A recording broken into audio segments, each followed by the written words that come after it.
alegria muito grande recebê-los. Me perdoem pela voz, hoje vai ser uma luta, mas a gente vai tentar fazer o melhor. Vocês estão acostumados já, a gente sempre transmite alguns avisos em relação aqui à casa. Hoje é uma assistência espiritual. Essa assistência ela vai se realizar todos os dias da semana, exceto a sexta-feira. Sexta-feira a casa ela trabalha em relação aos dependentes químicos. Quem tiver algum familiar, ou melhor, alguma pessoa com um problema de dependência química, esse trabalho ele começa a partir das 20 horas. O dependente químico ele não precisa vir, até por razões assim específicas ao caso da pessoa. Então, de sexta-feira é um trabalho para o dependente químico. E a assistência de hoje ela se estende a todos os dias da semana. Com relação aos horários, vou pedir a gentileza de vocês olharem no site da casa, www.casadocaminhosantana.com.br, que lá indica os horários e tem um mural fora também que indica os horários que começam as assistências. Na área social, o principal trabalho que nós temos é a entrega de cestas básicas para as famílias. A partir de agosto, nós vamos iniciar um novo ciclo de famílias. São 80 famílias. 40 no mês, 40 no outro mês. Os meus colegas, eles costumam sempre indicar o que nós precisamos em termos de alimento. Vou ser mais prático, nós precisamos de tudo. Para se ter uma ideia, esse ano nós tivemos que prorrogar um pouco as entregas, devido à dificuldade que as famílias estavam tendo, e há uma defasagem por conta da crise que nós estamos enfrentando. Então, na verdade, esse ano está faltando tudo. Então, quem puder trazer 1 quilo de qualquer alimento não perecível, já vai auxiliar bastante. Tá? Esses são os avisos principais. Qualquer dúvida, tem o site da casa, tem os trabalhadores da casa, e nós estamos à disposição para qualquer informação.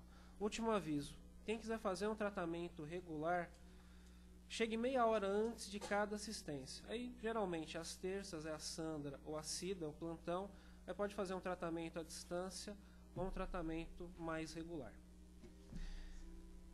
Toda reunião espírita ela começa com uma prece, e nós vamos começar a nossa reunião através de uma prece.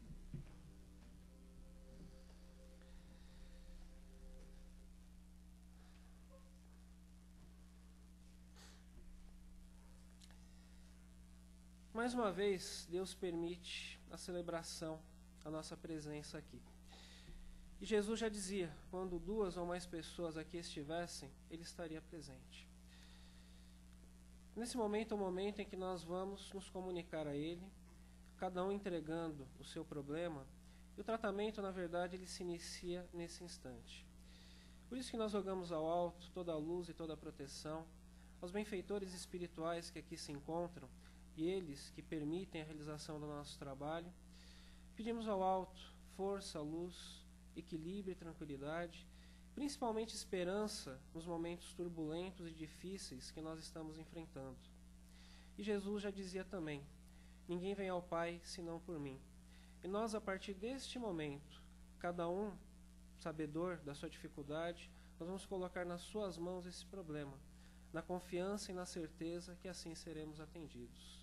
Que Jesus esteja com cada um de nós. Vou passar aqui a palavra para o nosso companheiro, que vai falar hoje sobre tua medida.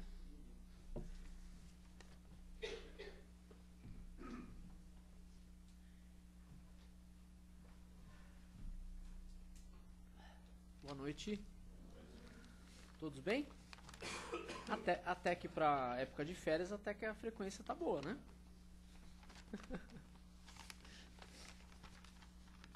É um prazer estar aqui com vocês novamente. Tua medida. De onde é esse texto, Sandra? Renovando atitudes. Vamos lá. Ele fala muito de julgamento, né? Ele fala que ele usa até um trecho aqui. Não julgueis a fim de que não sejais julgados, porque vós sereis julgados segundo houverdes julgado os outros.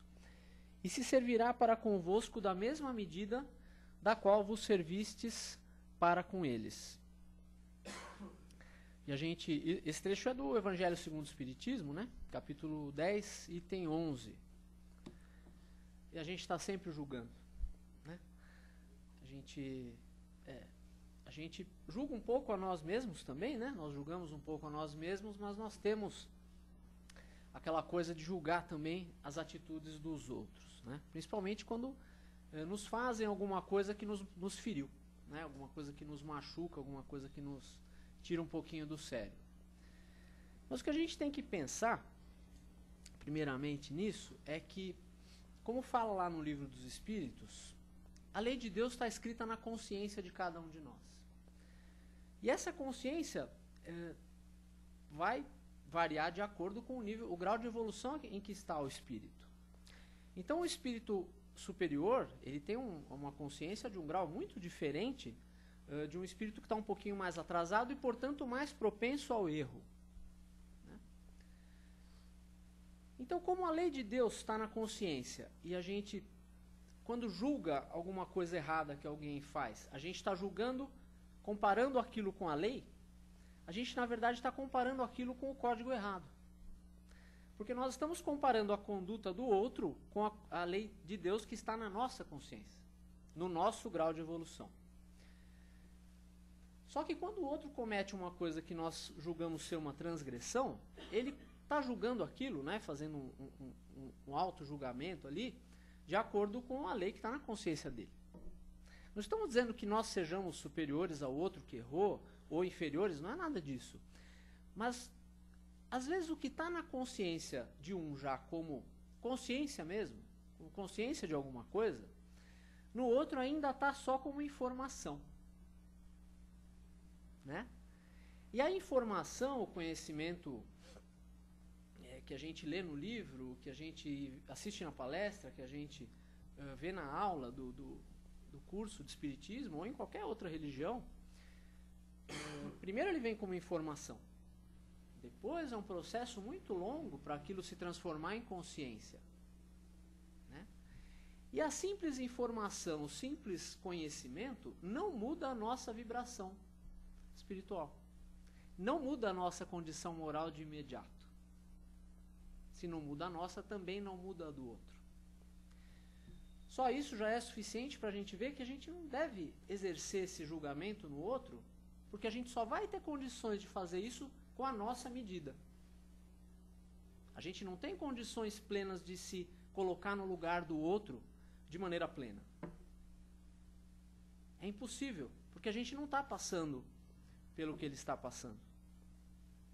Né? Quando a gente faz um atendimento, né, o atendimento da pessoa que chega no centro porque perdeu, né, porque desencarnou um filho, porque desencarnou uma pessoa muito querida, porque desencarnou um cônjuge, não dá para dizer para o outro, eu sei pelo que você está passando, eu sei a dor que você está sentindo. Não sabe. Porque ainda que você tiver passado pela mesma coisa, a maneira com que nós passamos pelas mesmas situações são diferentes. As coisas nos ferem ou nos consolam de maneiras diferentes.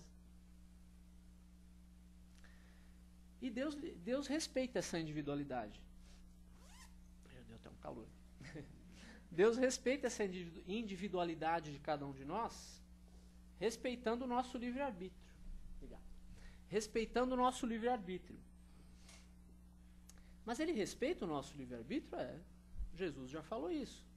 Ele não falou assim, olha, eu vou tomar conta da sua consciência, eu vou tomar conta do seu coração e a partir de amanhã você estará salvo. Não está escrito isso de maneira nenhuma no Evangelho. O que está escrito é, eis que estou à porta e bato. Se alguém me ouvir, você tem que estar aberto para ouvir, né? Me convidar a entrar. Ou seja, ele respeita o teu livre-arbítrio de deixá-lo entrar ou não na sua vida. Jesus não te obriga a ser cristão, Jesus não te obriga a ser bom. Só que ele também não nos engana.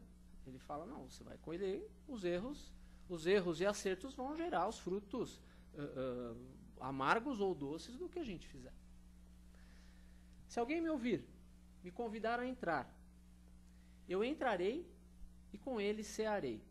Eu falei isso aqui outro dia, eu acho. O que é cear com o Cristo? Fazer uma ceia junto com ele. É partilhar o alimento com ele.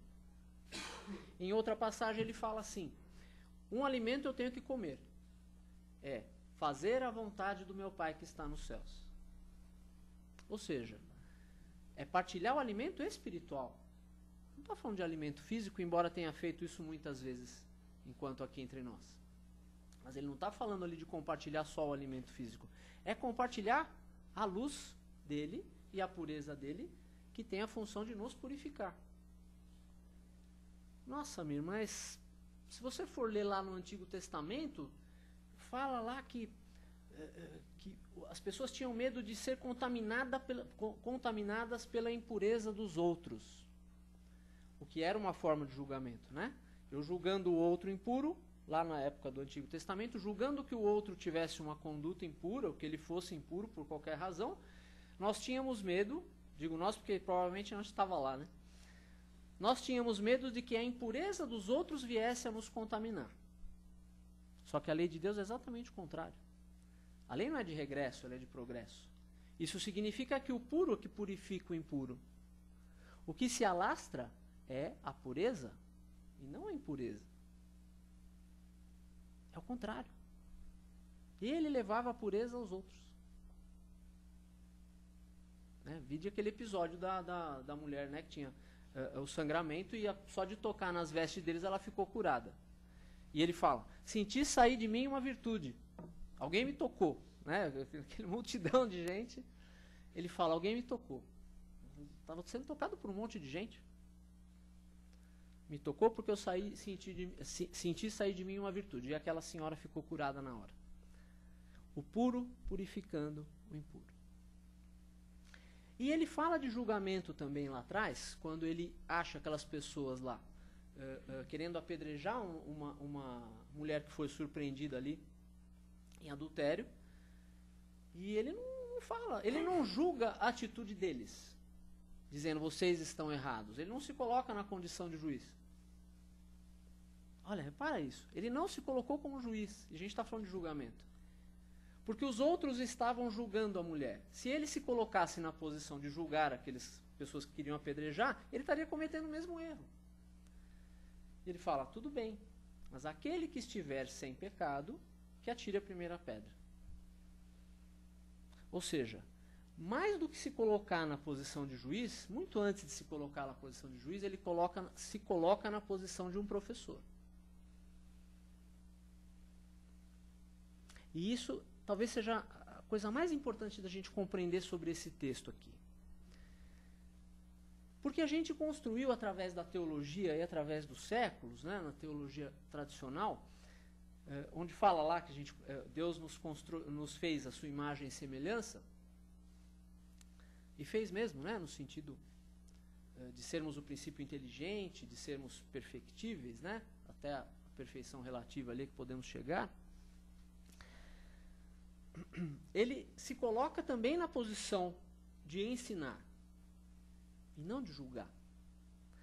Nós, através da teologia e através dos séculos, das nossas considerações sobre o que nós julgávamos ser Deus ou não, nós fomos colocando assim, Deus na posição de um juiz implacável, um juiz inflexível. Quando a justiça divina tem mais a preocupação de nos ensinar e de nos regenerar do que de nos condenar. Tanto que não é ele que julga, se coloca na posição de, não, eu vou te julgar e vou te fazer isso, vou te fazer aquilo de acordo com o que você tiver feito. Não. Jesus também mostrou isso. Reconcilia-te com o teu adversário enquanto estás a caminho com ele, para que ele não te entregue ao juiz. Olha lá o juiz. Que te entregará ao oficial de justiça, que te lançará na prisão, e de lá não sairás enquanto não pagar até o último ceitil. Vamos tentar compreender?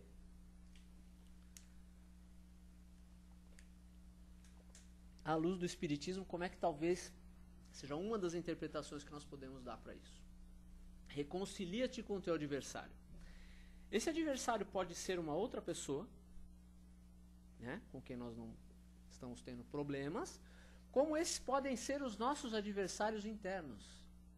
Nossas culpas, nossos erros, nossos medos, nossa inveja, nossa ignorância, nossa teimosia no egoísmo e no orgulho. O que significa nos reconciliar com esses adversários? Significa olhar de frente para eles e ver, reconhecer ali que não adianta fantasiar. O que é mal é o mal. Ainda que seja transitório, porque não existe mal perpétuo, né? Mas o que não é bom, não é bom. E por mais que a gente fantasie, por mais que a gente crie aqui o que ele chama dos mecanismos de defesa. Então, reconcilia-te com o teu adversário enquanto estás a caminho com ele. Ou seja, quando você está aqui encarnado, você tem muito mais oportunidade de se ver frente a frente com algumas coisas do que quando nós estamos mais libertos no plano espiritual. Para que ele não te entregue ao juiz, que é você, a lei de Deus está na tua consciência. É o juiz da tua consciência. Que te lançará na prisão. Nossa, então, prisão de novo, eu já lembro de ter ouvido isso em outras religiões. Só que é a prisão de ficar reencarnando para fazer sempre as mesmas experiências. Porque reencarnar é uma bênção. Mas reencarnar cometendo sempre os mesmos erros e se condenando a passar pelas mesmas experiências até acertar, depois de um tempo vai se assemelhando a uma prisão. E de lá não sairás enquanto não pagar até o último ceitil. Vamos entender isso como enquanto não tiver aprendido a última lição. Quando nós aprendermos, não necessariamente pela colheita dos nossos erros, mas também pelo amor, pelo conhecimento, pela vontade de querer regenerar e fazer diferente, nós nos livramos dessa prisão. O último ceitil estará pago. Então não é ele que se coloca numa condição de nos julgar. Só que a gente, no nosso pensamento aí ao longo dos séculos, a gente foi construindo uma imagem de Deus de um juiz implacável, de um juiz inflexível. Quando ele se coloca mais na condição de um professor. De maneira que, quando nós aprendemos aquilo, nós estamos livres daquela punição. Nada vem além do necessário para o nosso aprendizado. E às vezes dolorido. Mas somos nós que nos colocamos nessa posição, nessa prisão de repetir sempre as mesmas coisas. Ele fala aqui no texto que a gente estava falando desses mecanismos de defesa, né? É o mecanismo de defesa de sempre se achar um pouquinho melhor.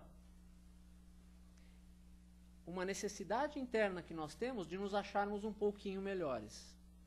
Ainda que para isso tenhamos que colocar o outro mais para baixo. E era isso que aquelas pessoas estavam fazendo ali no episódio ali em que tentavam apedrejar a mulher no momento que Jesus chegou. Para eu me sentir um pouquinho mais puro, eu chamo a atenção para o erro, para o pecado do outro. E aquilo me faz sentir um pouquinho melhor. Se eu quiser me sentir um pouquinho mais inteligente, eu chamo a atenção para as limitações de inteligência do outro. Se eu quiser me sentir uma pessoa boa, eu chamo a atenção para a maldade do outro. Isso se chama julgar. Só que, como nós dissemos no começo, nós julgamos o outro com base na lei que está na nossa consciência. E essa lei pode não ser aplicável a ele. Porque a quem muito foi dado, muito será exigido. E aquele em que foi dado menos, ele tem uma responsabilidade menor. Então não dá para a gente sair julgando os outros. Por isso que ele fala aqui no texto que o único julgamento, deixa eu achar aqui, que o único julgamento válido que a gente faz é o auto-julgamento. Por quê? Porque essa lei que está na nossa consciência, a única pessoa a quem ela se aplica em todos os seus artigos, todos os artigos daquele código que está lá na lei da nossa consciência, a única pessoa em que eles são 100% aplicáveis somos nós mesmos.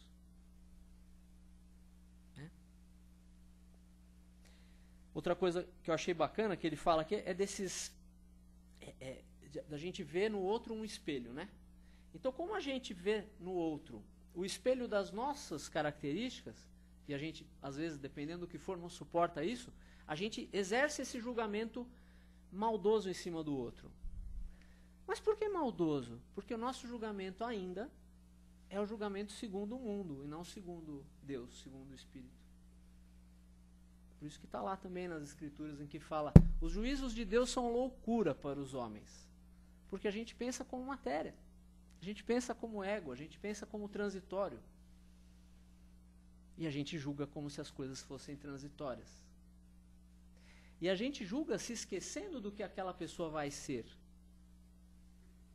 A gente julga com base numa foto que a gente tira dela hoje, esquecendo que um dia ela vai se... Do jeito que fala lá, né? No Livro dos Espíritos, que do átomo ao arcanjo tudo se encadeia no universo, porque o arcanjo também começou pelo átomo. Se a gente vê no outro a potencialidade do bem, a potencialidade do amor pleno, da sabedoria plena, que ele vai manifestar um dia, que é a essência divina, né?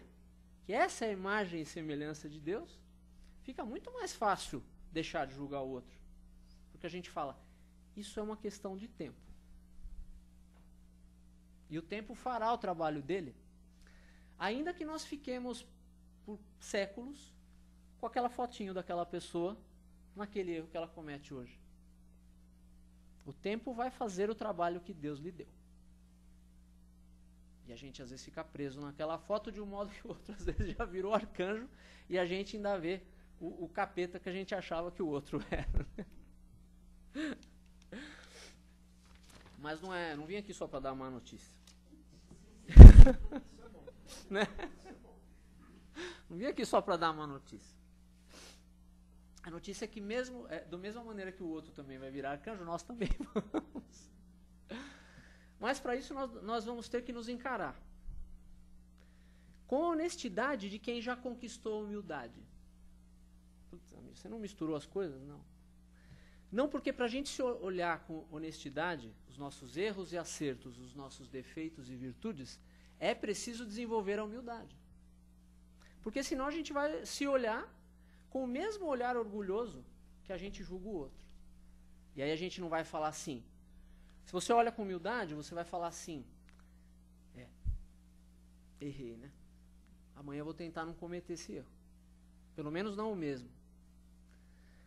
Se você olha com orgulho, você vai falar assim, como é que eu pude cometer um erro desse? É diferente.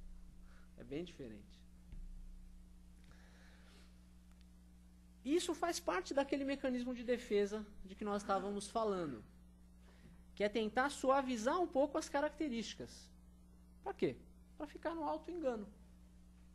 Né? Ficar naquele auto-engano de a gente ficar achando que possui virtudes que ainda não desenvolveu.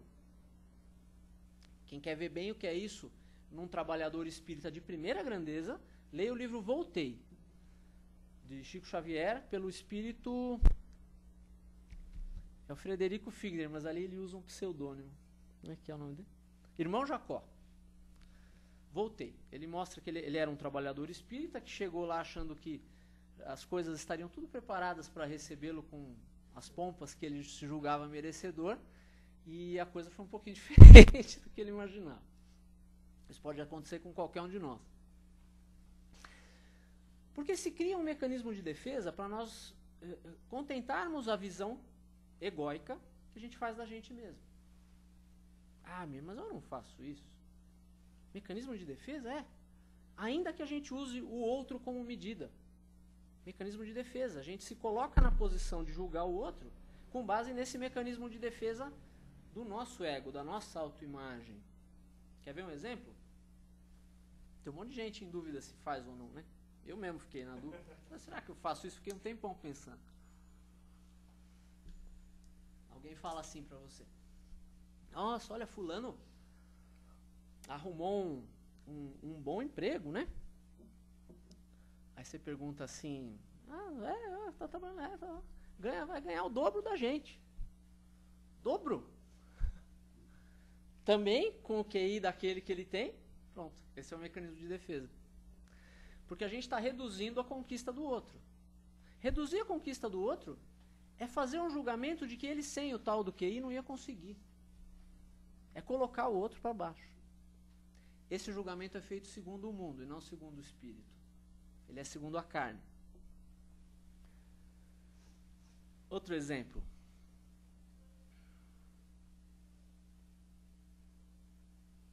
Fulano passou lá no vestibular lá. Passou no vestibular? O meu filho dessa vez não conseguiu. Mas o do outro conseguiu. Também não conversa com ninguém, não faz nada na vida, fica 24 horas por dia sentado, aí sim é fácil. Outro mecanismo de defesa. As mulheres vão brigar comigo agora. O marido tá lá vendo televisão, quieto. A gente sempre fica quieto, né, vendo televisão. Quieto lá. Aí passa lá, sei lá, Paulo Oliveira, lá, alguém assim. Aí você olha, né? Fala aquela coisa assim. Aí a mulher olha pra gente. O que você acha dela? É bonitinho. É bonitinho. Não é tão feia, não. Aí você fala assim. Aí ela fala assim, também deve ter plástica nisso, plástica naquilo, tem um maquiador, tem um cabeleireiro, tem não sei o que, tem isso, tem aquilo. Não fala assim? Eu já ouvi isso. Então, eu já escutei isso muitas vezes. Se a Paola Oliveira estiver nos assistindo, que tome isso como uma homenagem, e a minha esposa que me perdoe. É linda. É, pra mim, mais bonita, inclusive, do que a Paola Oliveira. Não é? Pra mim, pelo menos. Uma brincadeirinha só pra gente parar de falar de coisa tão difícil, né? Mas esse mecanismo de defesa e esses erros sempre cometidos mesmos, a boa notícia é que um dia eles cansam. O mal cansa. E quando vocês me escutam falar o mal agora, não entendo assim o mal daquele que assassina o outro, que rouba do outro, que é corrupto. Não. É o mal do dia a dia. É o mal desse tipo de coisa que a gente está falando. É o mal de cair naquela coisa de ficar falando mal do outro. É o mal de ficar feliz com o insucesso do outro. É o mal de querer diminuir, de querer julgar a atitude do outro, como se nós não fôssemos capazes de cometer os mesmos erros. A boa notícia é que isso cansa. Quer ver um exemplo de como isso cansa? Eu gosto de citar os exemplos das Escrituras para mostrar que a verdade vem sendo trazida para nós há muitos séculos. Ela não tem só 150 anos. Aquele filho pródigo, ele tinha um outro irmão e estava lá com o pai. Todos devem conhecer essa parábola, vou contar rapidamente. Ele vira para o pai e ele pensa assim, eu quero ter as minhas próprias experiências, né? É o egão dizendo assim, eu quero fazer do meu jeito. Me dá minha parte da herança que eu vou cair no mundo. O pai respeita o seu livre-arbítrio e dá, e ele cai no mundo. Aí ele gasta tudo com festas e com farras e com... Todo mundo deve imaginar o que ele pode ter feito. Até que ele se vê sem dinheiro, distante do pai. Pense nessa distância do pai como um distanciamento vibratório de Deus, tá? Que é uma coisa que cansa, é uma coisa difícil de suportar. Parece eterna, mas nunca é. Aí ele se vê comendo comida de porco ali. Ele se vê comendo ali da lavagem dos porcos. Olha a força desse símbolo, porque nós estamos falando de uma parábola que foi contada para hebreus, para os quais o porco é um animal impuro. Não é? Ele estava ali comendo, não o porco, pior ainda, ele estava comendo a mesma comida dos porcos, ou seja, ele estava no último ali, no fundo do poço, no último da impureza. Olha a força desse símbolo que Jesus quis passar. Aí ele pensa, na casa do meu pai até os servidores são tratados melhor do que eu. Aí ele fala assim, olha o jeito que ele fala, levantar-me-ei e irei ter com meu pai e pedirei a ele que me aceite como apenas um de seus servidores. Levantar-me-ei. O que isso significa? Deus está esperando. Jesus está esperando. A espiritualidade está esperando. Os anjos da guarda que estão aqui estão esperando. Que nós façamos o quê? Nos elevemos. Cansou do mal, se elevou e foi procurar o pai. Quando ele pensa que ele seria julgado e maltratado pelo pai, o pai levanta o filho, coloca uma aliança no dedo do filho e faz uma festa para o filho. Olha a força desse símbolo também. Isso significa que ele regenerou ali o centro das suas preocupações. Aquele filho. E que o pai não exerceu sobre ele o seu julgamento. O que o filho fez ali que o fez cansar do mal, levantar-se e ir ter com o pai. Julgar a si mesmo. Julgou apenas a si mesmo. Diferente do outro irmão, que julgou a atitude do irmão e a atitude do pai. E isso mostrou ali que ele era prisioneiro do orgulho, prisioneiro do ego, prisioneiro do julgar os outros sem olhar para si. Porque provavelmente ali ele não tinha virtudes que achava que tinha. Para ver o pai e o irmão daquele jeito. E se desesperar tanto de ver o irmão ganhar alguma coisa gratuitamente do pai, mesmo tendo errado. Ou seja, ele reduziu ali o julgamento do irmão ao tamanho dos seus erros. E nós somos muito maiores do que os nossos erros. Porque Deus vê o que nós seremos um dia. A potencialidade que nós temos de manifestar o que ele chama de imagem e semelhança de Deus. Diferente desse juiz, Deus que nós criamos a nossa imagem e semelhança. Nós vamos manifestar isso o dia que nos despojarmos de todos esses probleminhas. Dia a dia, pouco a pouco. Isso se chama adquirir a consciência espiritual. Não só a informação. Porque a informação, como eu disse no começo da palestra, não muda por si a nossa vibração espiritual. Nós podemos decorar toda a codificação, todos os 60 e tantos livros da Bíblia, e todos os livros de Allan Kardec, de Chico e tudo, e isso não muda absolutamente nada na nossa essência espiritual. Porque talvez a gente fique usando todo esse código para julgar a atitude do outro, sem olhar para nós. Ou ainda que nos olhemos, às vezes é difícil olhar para nós com humildade, que é aquela humildade que eu falei que precisa, para ter honestidade de ver o que é erro e o que é acerto. Em nós. No outro é mais fácil. Mas ver em nós o que realmente é erro e o que realmente é acerto, exige essa humildade para ter a honestidade necessária. Consigo mesmo. Porque só quem tem a ganhar e a perder com isso somos nós mesmos. No fundo é sempre conosco mesmos. Né? E a gente, quando eu vinha para cá, estava lembrando, né, do livro Boa Nova, que alguns já devem ter lido aqui. Ele traz algumas passagens que Humberto de Campos traz para nós, que não estão nos evangelhos, mas que daquela maneira um pouco exagerada, um pouco romanceada, ele traz episódios ocorridos ali, que ele diz ser verdadeiros, apesar daquela maneira, às vezes um pouco romanceada demais de que ele relata. Né? A verdade, o importante é a gente tirar daquilo a essência, né? É o ensinamento moral daqueles fatos que, segundo eles, foram assim mesmo. Jesus, quando ele chega a Jerusalém, ali pela primeira vez, ele se depara com um sacerdote, chamado Hanã. Né? Isso está no episódio Primeiras Pregações, acho que, se eu não me engano, é o primeiro ou o segundo desse livro. E esse sacerdote vê ele com aquelas roupas simples de Galileu, faz um julgamento íntimo e fala: Galileu, o que fazes na cidade? E ele fala: venho trabalhar pela edificação do reino de Deus. Aí, ele: reino de Deus? Você? Né? Por que você pensa que venha a ser isso? Olha o julgamento. Ele não pergunta o que é isso para você.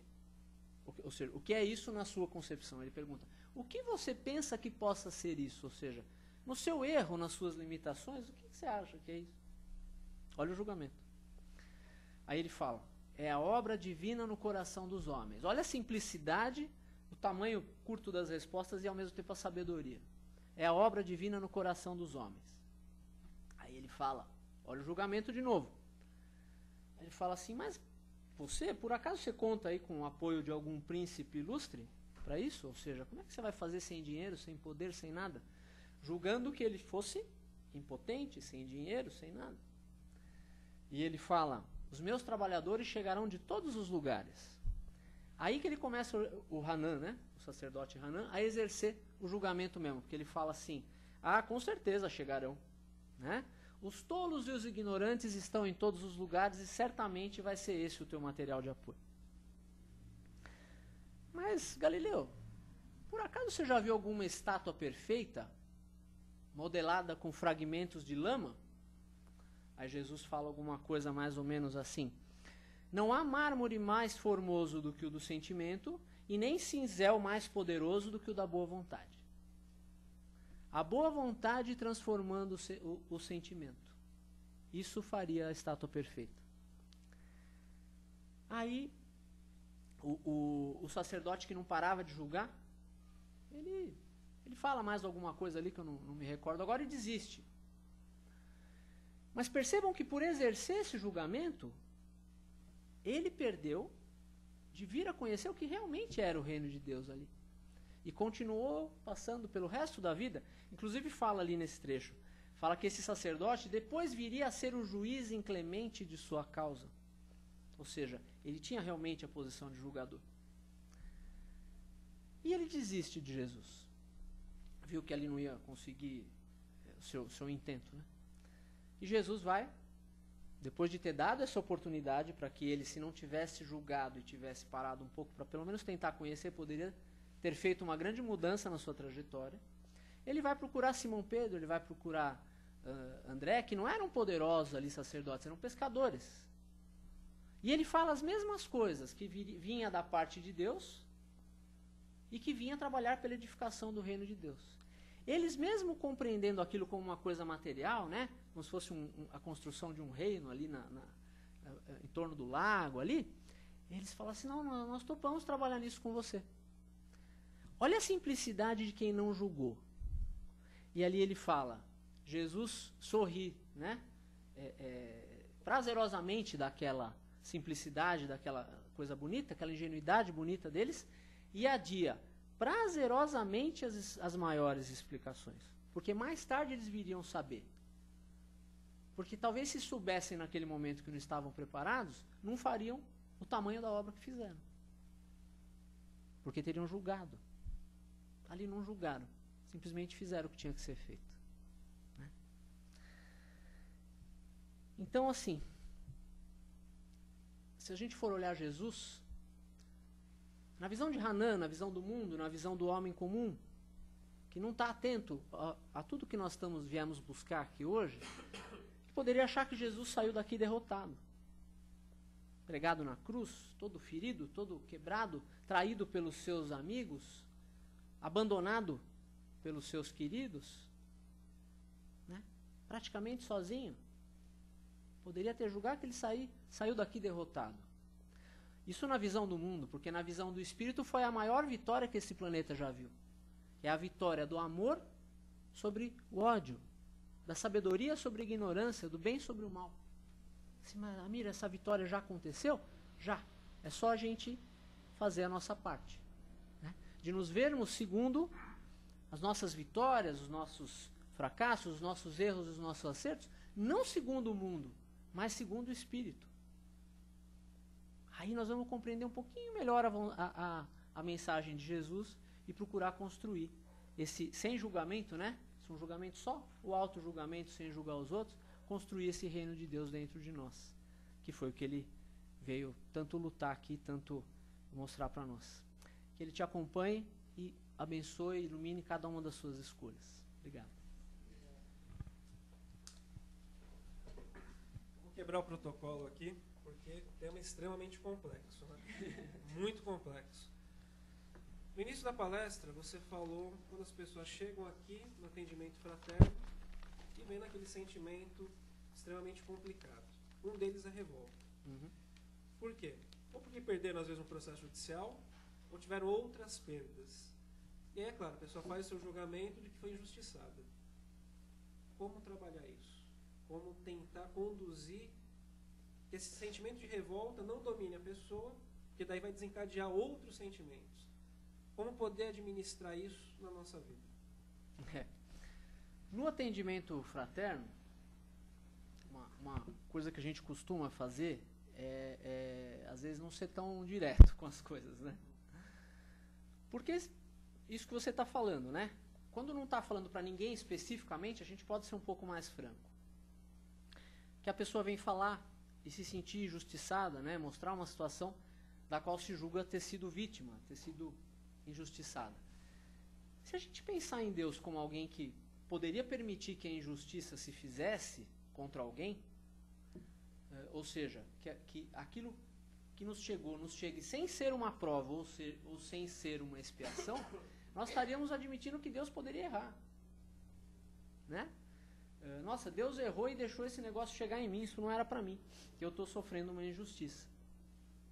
Nossa, Mir, mas existe a injustiça no mundo? Existe, mas não existem injustiçados. Ou seja, o que a gente julga ser uma injustiça, voltando ao início da palestra, ela sempre tem a finalidade de nos ensinar. Seja como expiação, para zerar algum débito e também a expiação sempre serve de prova. Tá? Embora a prova nem sempre seja uma expiação. Então a expiação zera e ensina. E a prova vê se aprendeu. Né? A prova vê se a gente aprendeu e ajuda a ensinar mais. Só que quando a gente vai conversar isso com uma pessoa, se você jogar isso de uma maneira... até a verdade precisa ser dosada, né? Se você jogar isso no momento de sofrimento, porque você jogar isso na hora que a pessoa está bem, né, tá conversando com você, tomando um café, é uma coisa. A hora que a pessoa chega com um sofrimento intenso e você jogar isso para a pessoa, às vezes pode até aumentar o sofrimento, né? E pode afastar a pessoa da casa.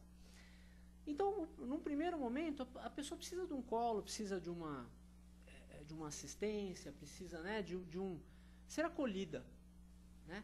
Mas vai chegar um momento em que ela, mais fortalecida, vai poder lidar melhor com essas verdades. Se possível, quando ela já estiver mais longe do fato em si. Né? Porque às vezes o que importa não é tanto o fato, como aquilo está machucando a gente naquele momento. Né?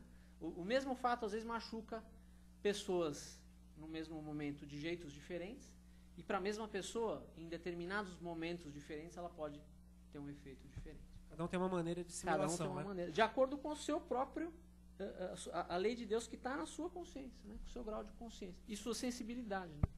Sua capacidade de lidar já. Né? Quer fazer alguma pergunta, alguma colocação, alguma reclamação também, não sei. Por favor. Na realidade não é nenhuma pergunta, é agradecer mesmo. Eu que agradeço. Um tema tão... Para nós, somos imperfeitos, isso está no cotidiano. Né? Então, isso é um despertar. Então, assim, amei. Despertou. E aí, agora é consciência, né? Conscientizar dos erros e mudar. Para todos nós, né? Isso. Todos nós. Alguém quer fazer alguma pergunta, alguma colocação, algum questionamento? Só uma coisa, esse texto primitivo está em Mateus, não é isso? De não julguei. Eu acho que sim. Porque o Evangelho segundo o Espiritismo, ele pega esses trechinhos e depois desenvolve, né? Me corrija se eu não estiver enganado. Então é que eu não estou com... Só para uma dúvida, Mateus ele era publicano, né? Isso era um coletor de impostos.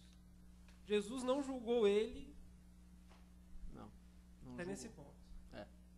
Não julgou ninguém, né? E ele até foi pior, porque ele, para mostrar como julgar era nocivo, para aquelas pessoas que, talvez assim como nós, né, que já somos trabalhadores e tal, a gente se julga mais às vezes do que para aqueles que se achavam já grandes no reino dos céus, ele falou assim, alguma coisa assim: bando de hipócritas, prostitutas e ladrões vos precederão no reino dos céus. O que ele quis dizer ali? Que aquele talvez já estivesse passando por um choque de conscientização que não é que a gente não mereça, talvez a gente ainda não tenha condição de passar, né? Então, aquele que isso é também uma coisa do atendimento, que o atendimento fraterno me ensinou. É respeitar o momento e a dor do outro. Porque às vezes você vê aquele passando por aquela dor, nessa coisa do julgamento, a primeira coisa que no começo, pelo menos, passa na cabeça da gente é assim: nossa, deve ter aprontado umas coisas bem feias aí para estar acontecendo essas coisas na vida dele. Mas às vezes, talvez a gente tenha provas e expiações mais graves do que aquela para fazer, e não tem ainda a condição que o outro está tendo de já passar por aquela prova e já zerar aquilo.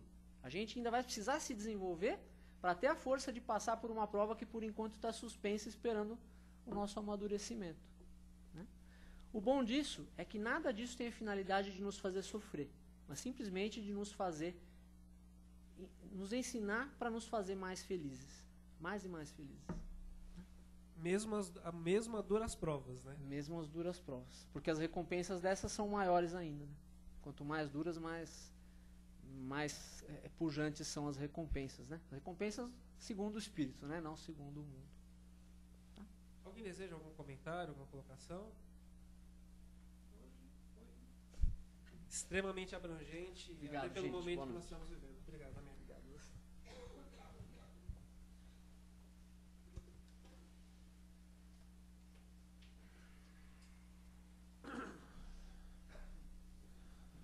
O bom da doutrina espírita, que eu acho que muitas vezes nós deixamos de interpretar a doutrina como ela realmente é. O Espiritismo ele não é uma doutrina fatalista, não é uma doutrina conformista, mas é uma doutrina que vem trazer consolação, justiça, com fé raciocinada. Acho que o que o Amir aqui colocou hoje, até pelo momento que nós estamos vivendo, é ter justiça, buscar sim a justiça, mas sem, de alguma maneira, ter o revanchismo, ter qualquer situação vingativa. Eu acho que a ideia nossa é essa, saber entender a justiça dos homens, mas principalmente saber entender a justiça divina. Nosso momento aqui é um momento passageiro. Nós temos que viver o mundo, mas nós temos que compreender que o nosso retorno à espiritualidade, o legado que nós vamos levar, é esse entendimento que nós tivemos aqui dentro do mundo material, dentro do mundo terreno. Eu convido agora todos vocês, e como eu falei no início, toda reunião espírita, uma reunião cristã, melhor dizendo, ela se inicia com uma prece.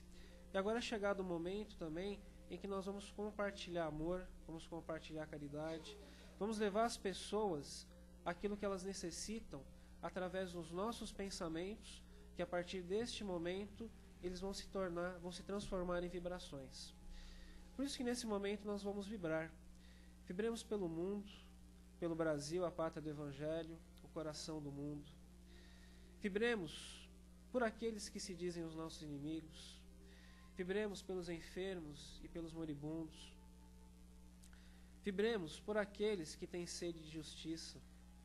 Vibremos pelas casas espíritas, que têm um papel fundamental de levar o amor, a fraternidade, a consolação. Vibremos por aqueles que muitas vezes enfrentam dificuldades maiores do que as nossas, seja do ponto de vista material, seja do ponto de vista emocional e espiritual. E vibremos por nós mesmos, na certeza que o Pai, a todo instante, olha por nós, a todo instante nos guia e nos mostra exatamente o caminho que devemos seguir. E acima de tudo isso, que perdoa os nossos erros, as nossas falhas, os nossos defeitos. E nesse dia, um dia tão especial, que é o dia de terça-feira, onde nós cuidamos também dos dependentes químicos, a nossa vibração é especial para eles e pelas equipes espirituais que trabalham em favor desses irmãos que enfrentam essa mazela, essa dificuldade tão grande que é a dependência química. E como eu disse no início, toda reunião espírita inicia-se como uma prece e ela também encerra com uma prece. Agradecemos a Jesus por mais uma vez permitir a nossa estada aqui. Agradecemos a espiritualidade maior pela possibilidade de encontrarmos o amparo, o equilíbrio, a tranquilidade e principalmente termos um recanto de conforto espiritual, de reequilíbrio espiritual, na confiança e na certeza que Jesus está e estará em todos os momentos de nossas vidas. Eu agradeço a todos pela presença. Tenha uma semana iluminada, que Jesus possa estar presente, como aqui eu disse, e que na próxima terça-feira estejam todos aqui. E agora nós vamos iniciar a sequência do nosso tratamento de hoje através dos passes.